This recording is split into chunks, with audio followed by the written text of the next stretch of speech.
Question? And you know what? Kasi sinasabi ng doktor na parang isettle na lang namin yung charges. Kung ano man yung charges. Martin Romualdez, ikaw magbayad ito lahat. Pag namatay ito, ikaw magbayad lahat. Kung ano ang gusto ng nanay ni Zuleika Lopez, ikaw magbayad lahat. Kasalanan mo ito. Kasi gusto mo magpresidente, hinahabol mo ako. Tigilan mo na yung ambisyon mo. Wala nga buboto sa'yo. Wala. Question? And you know what? Kasi sinasabi ng doktor na parang isettle na lang namin yung charges. Kung ano man yung charges. Martin Romualdez, ikaw magbayad ito lahat. Pag namatay ito, ikaw magbayad lahat. Kung ano ang gusto ng nanay ni Zuleika Lopez, ikaw magbayad lahat. Kasalanan mo ito. Kasi gusto mo magpresidente, hinahabol mo ako.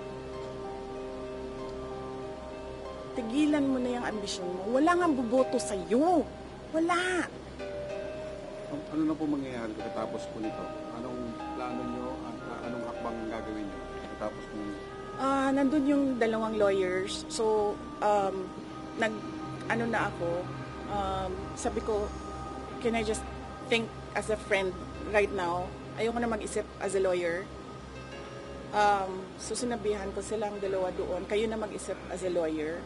So, initially, ang narinig ko, there's a case of robbery. Ninakaw yung dalawang cellphone. Cellphone ni Yusek Lopez and cellphone ni Nicole. Ninakaw nila. Ayaw pa nila ibalik. Sabi ko, kakasuhan ko kayo ng robbery.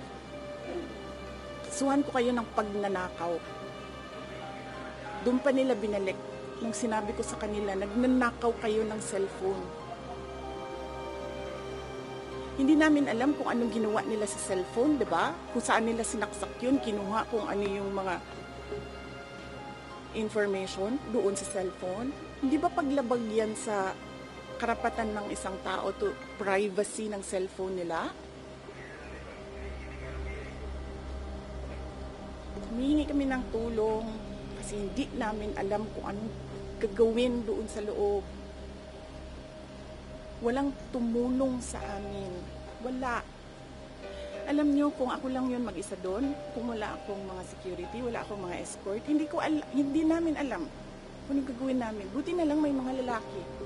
Kasi sila yung nagbuhat, sila yung nag-arrange kung paano makalabas. Wala talaga, nakatayo lang sila lahat doon. Meron pang mga naka-uniform na hindi ko alam kung anong uniform yun ng military ba or police na tinatanong ko, sir, may sasakyan ba kayo? Sasakyan nyo na lang gamitin namin. Walang ambulansyang dumadating. And then he said na, wala kami sasakyan. Paano? Isip ko pa, paano kayo nakaabot dito?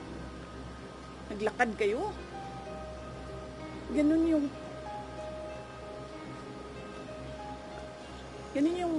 walang pakialam sa buhay ng tao. Hindi na nahiya sa nanay. Hindi naman akusado yan. Hindi naman convict yan. Resource person yan na nagrespeto sa kanila kahit alam niyang mali yung ginagawa sa kanya. Nagrespeto siya. Kasi pakiusap ko, para na lang matapos, sige na lang. Para na lang matapos, sige na lang.